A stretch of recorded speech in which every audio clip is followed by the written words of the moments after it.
بيتزا مارغريتا.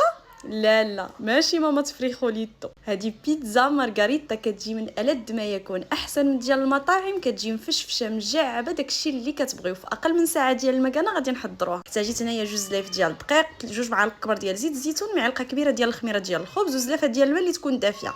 غادي نجمع العجينه ديالي، خصها تكون مرخوفه، وغير نجمعها على هاد الطريقه، ندهنها بالزيت ونخليها تختمر. من الاحسن كل 10 دقائق نجي ندير ليها هاد العمليه هادي، كنقلب فيها هكا العجينه باش كيتكونوا لي هذوك الفقاعات.